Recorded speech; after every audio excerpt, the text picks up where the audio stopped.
Hello students, how are you all? I hope all are fine. Today I am going to teach you computer subject. In our previous video, we start our chapter 3.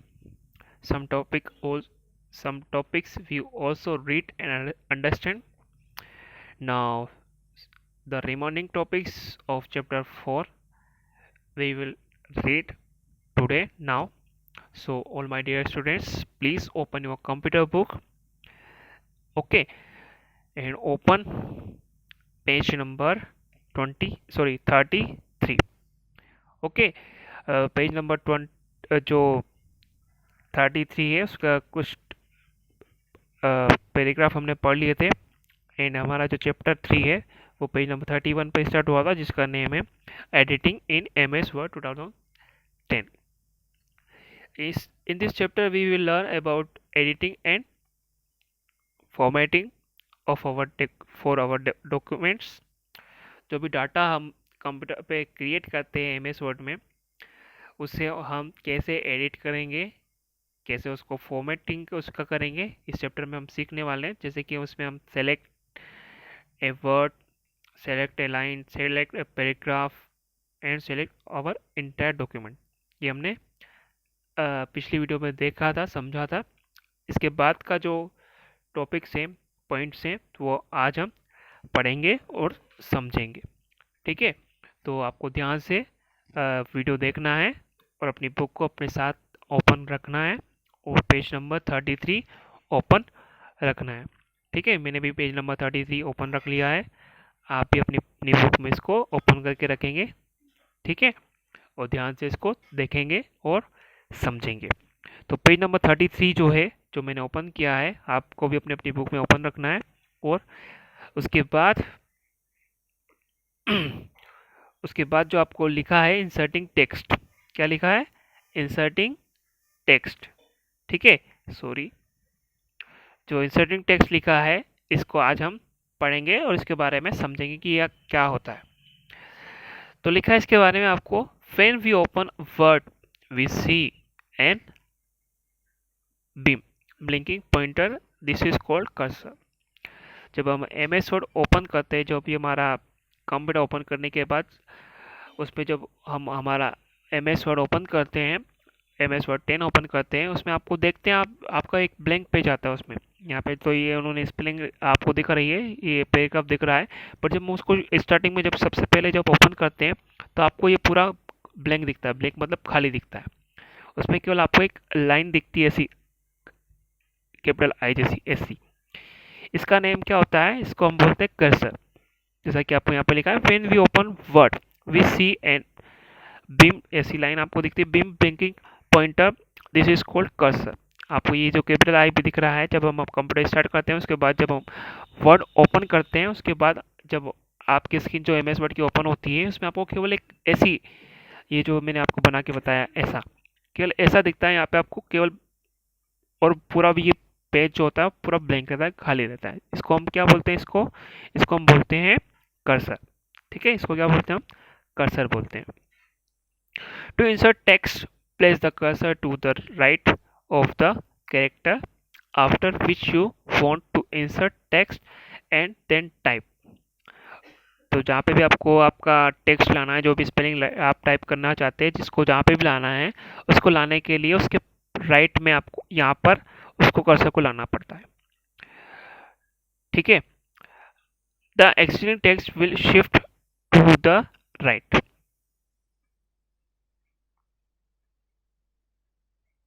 Okay, तो inserting text मतलब यहाँ पे आप समझ सकते हैं कि आपको जहाँ पर भी आपका टेक्स्ट लाना है, टाइप करना है, उसके लिए आपको कर्सर को वहाँ पे सेट करना होता है।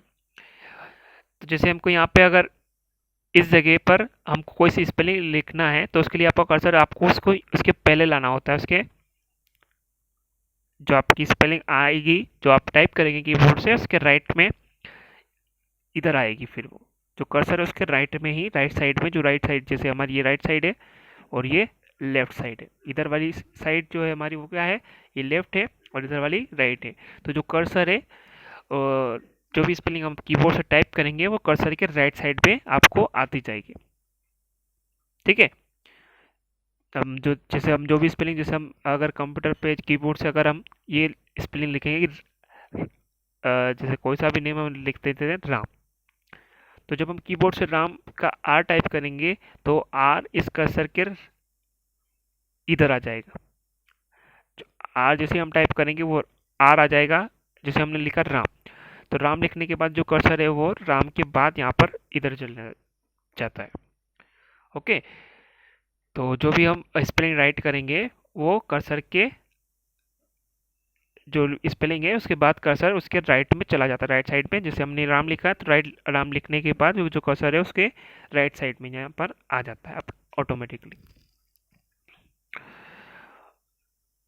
ठीक है, आ रहा है समझ में? लगभग लगभग मैं समझ आशा करूँगा कि आप सभी को ये समझ में आ रहा होगा। इसको एक बार हम देखेंगे। जब भी आप आपका कंप्यूटर ओपन करते हैं, स्टार्ट करते हैं, उसके बाद आप जब एम एस वर्ड ओपन करते हैं, आपके यहाँ जो माइक्रोसॉफ्ट ऑफिस वर्ड 2010 है उसको जब ओपन करेंगे तो सबसे पहले आपको एक ब्लैंक पेज दिखता है पूरा। अभी तो यहाँ पर पैराग्राफ दिख रहा है, पर जब आप कंप्यूटर में ओपन करेंगे एम एस वर्ड को तो ये पूरा ब्लैंक पेज आता है। उस पर कोई सी भी स्पेलिंग आपको नहीं दिखेगी, ये पूरा ब्लैंक खाली पेज जैसा हमारा ब्लैंक पेज होता है वैसा दिखेगा। और उस पर आपको एक ऐसा, आपका जो कैपिटल आई होता है ऐसा ऐसा यहाँ पर आपको दिखता है जिसका नेम होता है कर्सर। क्या नेम होता है उसका? कर्सर। ठीक है, ऐसा दिखता है। और जो भी स्पेलिंग आप टाइप करेंगे वो टाइप होती जाएगी और ये कर्सर उसके राइट में आता जाएगा। जैसे हम अगर राम टाइप करेंगे तो राम टाइप करने के बाद जो कर्सर है उसके बाद एम के बाद यहाँ पे आपको मिल जाता है ऑटोमेटिकली, वो उसके बाद में राइट साइड में आ जाता है। ठीक है, नाउ नेक्स्ट पे जो हम ओपन करेंगे जो कि पेज नंबर 34 पर है। ओके, तो आप भी अपनी अपनी बुक में पेज नंबर 34 ओपन करेंगे। उसमें लिखा है आपको डिलीटिंग टेक्स्ट। डिलीट मतलब आपको पता ही होगा, या नहीं पता है तो मैं बता देता हूँ कि जो स्पेलिंग आपको अगर डिलीट करना है कंप्यूटर में से, जो आपने एम एस वर्ड में जो स्पेलिंग टाइप की है बहुत सारी लाइन है, पैराग्राफ है या पेज है, उसमें से अगर आपको कुछ स्पेलिंग डिलीट करना है तो वो कैसे हम डिलीट करेंगे वो यहाँ पर हम सीखने वाले हैं। तो इसको आप ध्यान से देखिएगा। तो लिखा है यहाँ पे suppose if you want to delete 2015 using back space key. अब आपको यहाँ पे याद होना चाहिए कि सॉरी यहाँ पे आपको याद होना चाहिए कि हम आपको डिलीट करना है कोई सी भी स्पेलिंग, तो उसको डिलीट करने के लिए आपको कौन सी की का यूज़ कीबोर्ड से करना होगा। तो आपको यहाँ पे दो की होती है जिससे हम कोई सी भी स्पेलिंग को या लाइन को डिलीट कर सकते हैं। सबसे पहले होती है आपको बैक स्पेस। ठीक है, क्या होती है? Back space. इसकी स्पेलिंग मैं आपको लिख देता हूँ बैक स्पेस की, PACKSPACE, बैक स्पेस की। आपके कीबोर्ड पे एक की होती है बैक स्पेस की, जिसपे आपको ऐसा की भी होता है जिसपे ऐसा बना होता है, एरो बना होता है उस पर लिखा भी होता है, कुछ कीबोर्ड पे लिखा भी होता है बैक स्पेस की और कुछ पे लिखा नहीं होता है, उस पर ऐसा एरो बना होता है, ये होती है बैक स्पेस की। इसका यूज़ हम डिलीट करने के लिए, वर्ड्स जो भी स्पेलिंग हम लिखते हैं उसको मिटाने के लिए इसका यूज़ करते हैं स्पेस बार की का, सॉरी बैक स्पेस की का। एक तो ये होती है और एक और की होती है डिलीट की, DELETE, डिलीट की। ठीक है, इस पर आपको एक छोटी सी की बनी होती है ऐसी जिस पर डेल लिखा होता है, इसका मतलब होता है डिलीट। ठीक है, डिलीट की। अब इन दोनों में अंतर क्या होता है कि जो बैक स्पेस की होती है वो लेफ्ट साइड इरेज करती है। मतलब जैसे हमको की इरेज करना है तो पहले वाई डिलीट होगा, फिर ई होगा, फिर के होगा। तो इसको लेफ्ट साइड से इरेज करने के लिए हम बैक स्पेस का यूज़ करते हैं, और राइट साइड से अगर हमको पहले डी इरेज करना है, फिर ई करना है, फिर एल करना है, फिर ई करना है, फिर डी एल टी करना है, फिर ई करना है, मतलब राइट साइड से अगर आपको इरेज करना है तो उसके लिए हम डिलीट की का यूज़ करेंगे। तो ये राइट साइड से अगर डिलीट करना है तो डिलीट की का यूज़ करेंगे, और लेफ्ट साइड से अगर यूज़ करना है तो बैक स्पेस की का यूज़ करेंगे। तो आपको समझ में आ चुका होगा कि हमको इरेज करने के लिए जो हमारे कीबोर्ड पर दो की होती है, टू की होती है, जिसमें बैक स्पेस की होती है और डिलीट की होती है। बैक स्पेस की का यूज़ हम लेफ्ट साइड से इरेज करने के लिए करते हैं, और डिलीट की का यूज़ हम राइट साइड से इरेज करने के लिए करते हैं। ओके, तो हम यहाँ पे समझेंगे इस पैराग्राफ को। Suppose if you want to delete 2015 using back space key, then put the cursor on right side of the text and press back space button 4 times. अगर आप यहाँ पे देख रहे हैं कि वो बता रहे हैं कि अगर आप 2015 को इरेज करना चाहते हैं तो इरेज करने के लिए आपको क्या करना होगा कि सबसे पहले आपका जो कर्सर है उसको 2015 जो जहाँ पे भी 2015 लिखा है उसके पहले लाना होगा। ठीक है, उसके पहले उसको यहाँ पे लाना होगा। जैसे मान लेते हैं हमारा 2015 ये लिखा है, तो इसको अगर आपको इरेज करना है तो इसके 2015 के बाद में आपको सॉरी बाद में यहाँ पे इस कर्सर को, जैसे हमारा कर्सर ऐसा होता है तो यहाँ कर्सर को आपको 5 के बाद में लाना होगा। And press back space button 4 times. जो मैंने जैसा कि आपको बताया बैक स्पेस की के बारे में जो लेफ्ट साइड से इरेज करता है, इसको आपको कितने टाइम्स प्रेस करना है?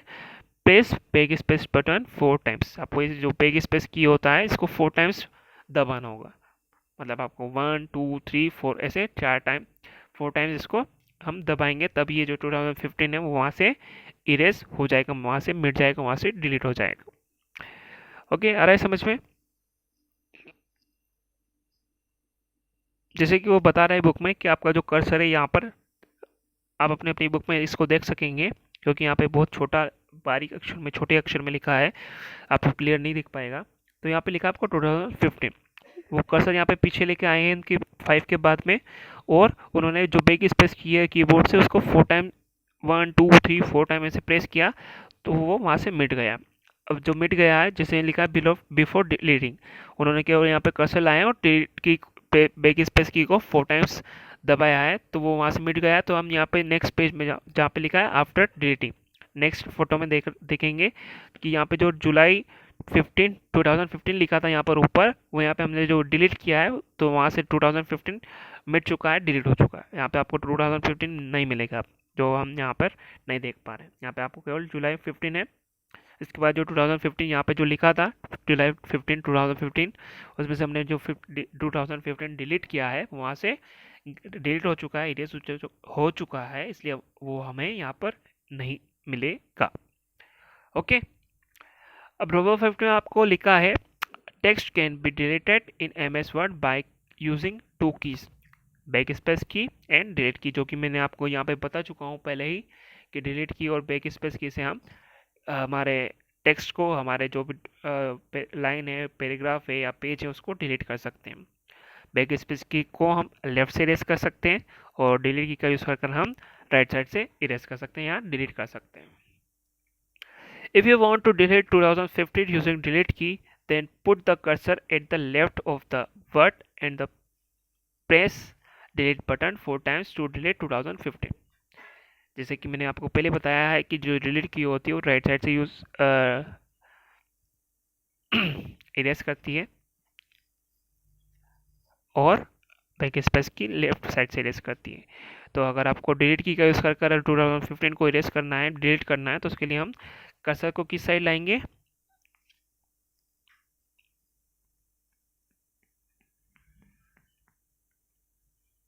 ये आपको यहाँ पे बता रखा है।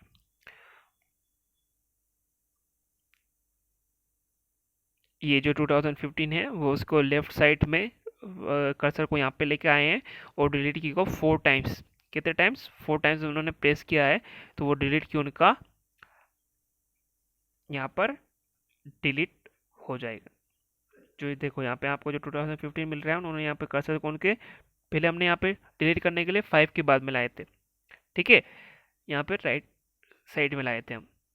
अब यहाँ पे हम लेफ्ट साइड में ला रहे हैं, ये हम 2 के पहले ला रहे हैं। यहाँ पे 5 के बाद में लाए थे, यहाँ पे 2 के बाद में ला रहे हैं, 2 के पहले ला रहे हैं और डिलीट की को 4 टाइम प्रेस कर रहे हैं तो वो आपका जो 2015 है वो डिलीट हो जाएगा कि डिलीट की को 4 टाइम प्रेस करने के बाद। ओके, नेक्स्ट पेज ओपन करेंगे हम, पेज नंबर 35, जिस पे लिखा है आपको सबसे फर्स्ट लाइन में one more way to delete text line और paragraph, select it and press either delete key और बैक स्पेस की। अगर हमको किसी भी लाइन को, टेक्स्ट को किसी भी टेक्स्ट को डिलीट करना है, किसी भी लाइन या पैराग्राफ को डिलीट करना है, तो उसको सबसे पहले हम सेलेक्ट कर लेंगे और सेलेक्ट करने के बाद या तो डिलीट की को दबा देंगे या फिर बैक स्पेस की को भी दबाएंगे, तो वो जो टेक्स्ट है या लाइन है या पैराग्राफ है वो डिलीट हो जाएगा। तो हमने यहाँ पे 3 तरीके से किसी भी वर्ड को, किसी भी लाइन को या किसी भी पैराग्राफ को डिलीट कर सकते हैं। फर्स्ट बैक स्पेस की से, सेकेंड डिलीट की से, या फिर थर्ड में उसको सेलेक्ट करेंगे, लाइन को, पैराग्राफ को, स्पेलिंग को, जिसको भी आपको डिलीट करना है उसको सेलेक्ट करेंगे। उसके बाद बैक स्पेस की या डिलीट की, दोनों में से किसी भी की को दबाएंगे, प्रेस करेंगे, तो वो लाइन या पैराग्राफ जो भी हमने सेलेक्ट किया है वो डिलीट हो जाएगा। ओके, तो ये से हम डिलीट कर सकेंगे। नेक्स्ट है यहाँ पर आपको मूविंग टेक्स्ट। अब मूविंग टेक्स्ट मतलब होता है कि जो टेक्स्ट हमने जहाँ पे लिखा है, जिस लाइन में लिखा है, उस लाइन से हटाकर वहाँ से हमको उसको हटा देंगे और नई जगह पर उसको, नई लाइन में, न्यू पैराग्राफ में उसको लाना चाहते हैं, तो उसके लिए हम मूविंग टेक्स्ट वाले ऑप्शन का यूज़ करते हैं। उसको हम बोलते हैं मूविंग टेक्स्ट। तो यहाँ पे लिखा है you can move the selected text from its existing position to the new position in the document. जो कि मैंने अभी आपको बताया कि हम अगर जहाँ पे हमने उस लाइन को या वर्ड को लिखा है, उसको उसकी जहाँ पे उसकी ओरिजिनल पोजीशन जहाँ पर थी, जहाँ पे हमने उसको टाइप किया था, वहाँ से हमको उसको नई जगह पर अगर लाना चाहते हैं, तो उसके लिए हम मूविंग टेक्स्ट करेंगे, मतलब उसको हम मूविंग टेक्स्ट बोलेंगे। तो इसको करने के लिए हमारे पास 2 ऑप्शंस होते हैं। फर्स्ट होता है आपका कट। सेलेक्ट करने के बाद जो भी हमको वर्ड, जो भी स्पेलिंग है या लाइन है या पैराग्राफ है, उसको मूव करने के लिए हम पहले उसको कट करना पड़ता है। क्या करना पड़ता है? सबसे फर्स्ट में कट, फर्स्ट में उसको कट करना पड़ता है। उसके बाद उसको पेस्ट करना पड़ता है। सेलेक्ट करने के बाद क्या करना पड़ता है? सेलेक्ट करेंगे सबसे फर्स्ट में, उसके बाद उसको कट करेंगे नंबर 1 पे और उसको फिर सेकेंड में पेस्ट करेंगे। ठीक है, तो कैसे ये प्रोसेस हम कंप्लीट करेंगे उसको हम यहाँ पे नीचे देखने वाले हैं, तो ध्यान से आप देखेंगे, समझेंगे, इसको सुनेंगे। तो to move the text follow this steps. तो अगर हमको कोई सा टेक्स्ट या कोई सी स्पेलिंग है, लाइन है या पैराग्राफ है, उसको मूव करना है, तो उसके लिए हमको क्या क्या बातें ध्यान में रखनी होती है, वो यहाँ पे आपको स्टेप्स दे रखे हैं। तो स्टेप फर्स्ट में आपको क्या करना है? Select the text to be moved. तो जो भी वर्ड, स्पेलिंग है, लाइन है या पैराग्राफ है, जिसको हमको मूव करना है, सबसे फर्स्ट में उसको क्या करेंगे? हम सेलेक्ट करेंगे। क्या करेंगे? उसको सेलेक्ट करेंगे। ओके, सेलेक्ट करना हमने पिछली वीडियो में देखा था कि हम उसको कैसे सिलेक्ट करेंगे, तो वहाँ आप समझ गए होंगे। तो सबसे फर्स्ट में उसको सेलेक्ट करेंगे, जिसको भी हमको मूव करना है, लाइन हो सकता है, पैराग्राफ हो सकता है, या कोई सी स्पेलिंग भी हो सकती है। सेकेंड में आप देखेंगे click the cut option from the clipboard group under the home tab. Select करने के बाद आपका जो कंप्यूटर में आपने जो MS वर्ड ओपन कर रखा है, उसमें आपको सबसे फर्स्ट में जो होम टैब होती है, उसमें होम टैब में आपको सबसे फर्स्ट ग्रुप ही आपका क्लिपबोर्ड ग्रुप होता है। कौन सा? Clipboard group. उसमें आपको कट ऑप्शन होता है, जिसमें आपको सीजर वाला आइकॉन भी बना होता है, उसमें सीजर का फोटो बना होता है। उसको हम सेलेक्ट करने के बाद इस पर क्लिक कर देंगे। आपका जो माउस पॉइंटर होता है, कर्सर होता है, जिससे कि आपका एरो होता है, इसको हम माउस पॉइंटर भी बोलते हैं। इसको हम इस वाले ऑप्शन पर लेके आएंगे, कट वाले ऑप्शन पर, और 1 टाइम क्लिक कर देंगे इस यहाँ पर लाने के बाद, तो ये हमारा कट हो जाएगा। The selected text will disappear from the document. और जब हम इस वाले ऑप्शन पर क्लिक करेंगे, 1 टाइम क्लिक करेंगे, तो जिस स्पेलिंग को या लाइन को या पैराग्राफ को हमने सेलेक्ट किया था, वो वहाँ से गायब हो जाता है, वहाँ से चला जाता है, वहाँ से मतलब वो हट जाता है।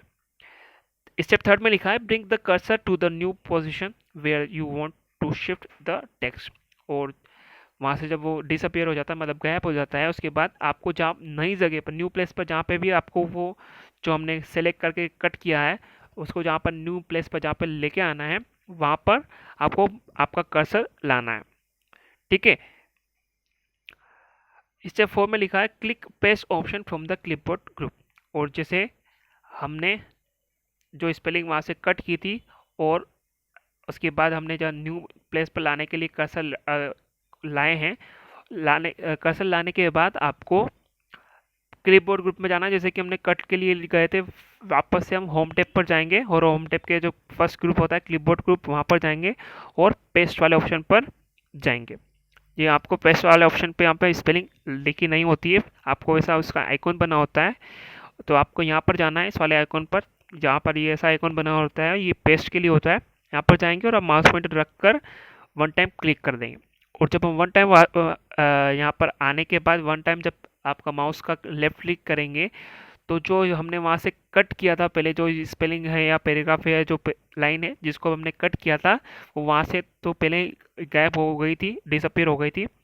अब वो जहाँ पे हमने उसको पेस्ट किया है उस पर नई न्यू प्लेस पर वो आ जाएगी।